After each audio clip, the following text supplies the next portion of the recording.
Hello and welcome to Cooking the Books with Heather. On this episode, we're going to be working once again from Teresa Carle-Sanders' Outlander Kitchen Cookbook, and we're going to be making sort of a base recipe. So it's not something that you usually use by itself, but it's a part of another recipe that we'll be making next. So we're going to be making a Blitz puff pastry. That's what she calls it. I've also heard it called a rough puff. You don't start with the butter in one big block and you fold the dough around it and all of that. It seems to be easier. I've never made puff pastry of any sort ever in my life. I've bought it and used it, but I've never made it from scratch. So that's what I'm going to be doing today. And it's one of those things that's going to take a little while, but then it will keep in your freezer for a while. So you don't have to you have to use it immediately. So, and I think most of the recipes in here use half of it. So, or at least definitely the next recipe only uses half of it. So I'll have another half to do something with later. So you can do this by hand. I'm not gonna do that because, yeah, I don't do that as well. I've done it before, but I'm gonna use my standing mixer for this. So I've already measured the flour. This is just all-purpose flour in here. And I'm going to add just some kosher salt, which I've pre-measured as well. And we're gonna mix it on low speed just to get it all mixed together.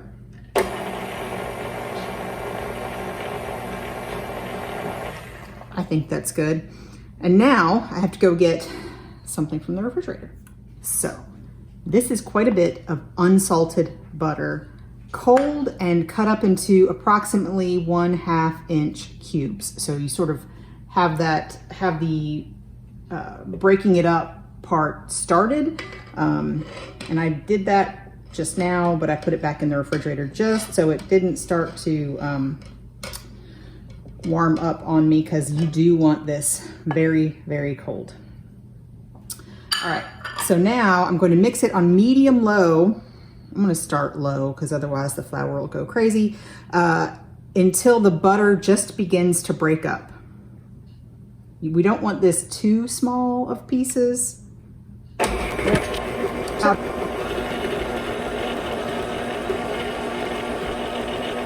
right, I think that's good. I don't know if that was a minute or less, but I think my butter is starting to break up and I don't want, some of it's getting into pretty small pieces and I don't think we want that. So now we're going to add the liquid components. So I have more water than I need with ice. Well, more water than I hope I need. More water than we start with. And I'm going to measure that into here and try not to get my ice cubes. There we go. We're going to be adding more, maybe, if we need it. So I'm just going to move that around the whole thing so it's not just all in one place. And then I have some fresh lemon juice.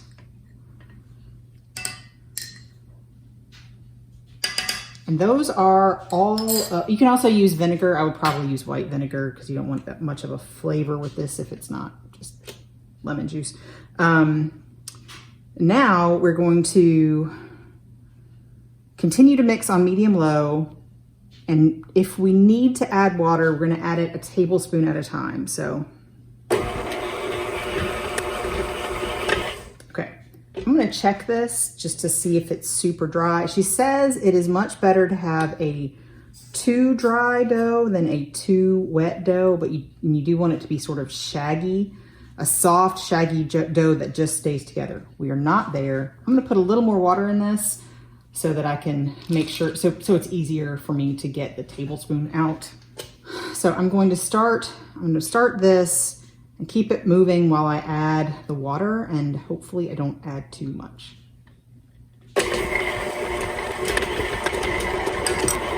Okay, I've only added about 2 tablespoons, but it's certainly starting to stay together, and I don't want to add any more than this because I think this will be perfect. It's pretty soft, it's pretty shaggy, and yeah, I think we're good here. So I'm pretty happy with that because usually I feel like I have to add way too much water for my flour.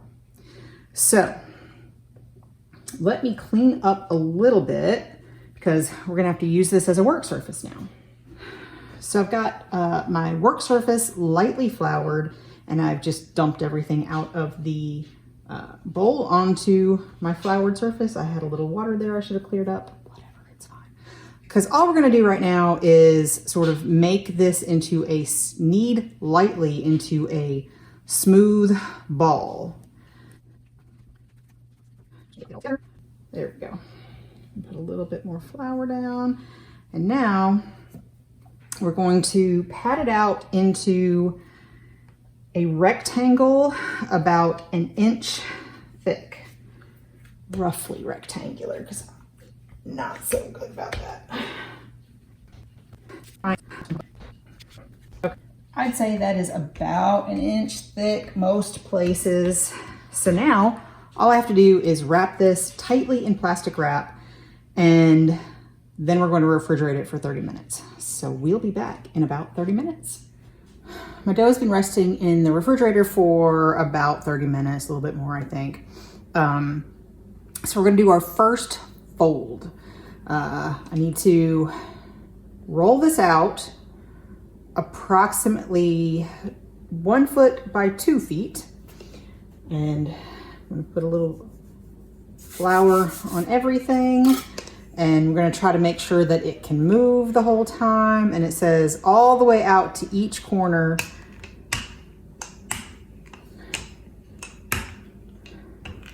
You wanna get it pretty even.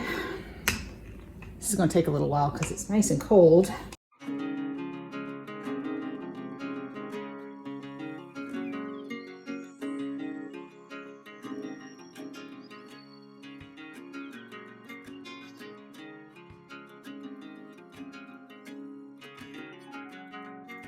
I think that's the best I can do. I had to move my book. So now we're going to make this a tri-fold, like a book fold. So we're going to fold 1/3 of it this way. And then excuse me, I'm sure I'm going off camera. 1/3 of it, 1/3 this way. Let me look at my book and see if there's anything else we need to do. So yes, this is one single fold, and I'm gonna have to be able to pick this up and wrap it in foil, but she suggests to put an indent of like an X on the dough to help those layers adhere. So what we're doing is making a laminated dough. So we'll do this 4 to 6 times. So this is our first time. I'll make a little note somewhere to make sure that we remember how many times we've done it. But I'm gonna wrap this up back in plastic. She says if it doesn't get too warm, you can do 2 folds at once.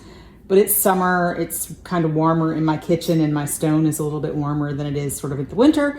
So I'm gonna refrigerate it for 30 to 60 minutes in between each time. Probably a little bit longer the next time because I need to go to the store.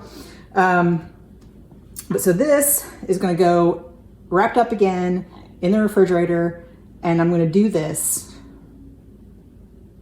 3 to 5 more times.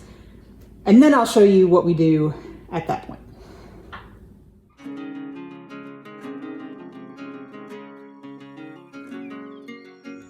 On this episode of Cooking the Books with Heather, you watched me make Blitz puff pastry from Teresa Carle-Sanders' Outlander kitchen cookbook. And I've never made puff pastry before in my life in any capacity, and I've only really used it at home a few times. So this was totally new to me. It was a time investment, but it really wasn't that difficult. The Blitz method, where you put it in a mixer, a stand mixer, I think is what we used. Yeah, we used a stand mixer and sort of mixed everything together with that and then started rolling it out. That's okay by me. I'm cool with that. I think I've seen it done in a food processor as well, but you probably don't want to be careful that you don't get that butter into too small pieces, which is probably why the stand mixer is a better option. But it turned out really, really well. I was able to, so once I got it to the last turn, I cut it in half, and I didn't roll it out at that point, but I sort of cut them in half and froze them, wrapped them in plastic and froze them like that. And I waited probably about 2 weeks before I used it. So when I was ready, I took it out of the freezer, put it in the refrigerator to thaw. And then I was able to roll it out and use it immediately from there. And it acted pretty much exactly like it did when it was fresh. So that was good. We got nice layers in it when we baked it up. We used it for the recipe you'll see next week. And we got great layers. It turned out really, really nicely. It puffed up nicely in the oven, and it was not as hard as I expected it to be. It is a little bit of a time investment, however, because there's a lot of rolling. The rolling was kind of difficult. Kept feeling like I was gonna break my rolling pin. There's a lot of rolling and turning and then waiting, and rolling and turning and then waiting.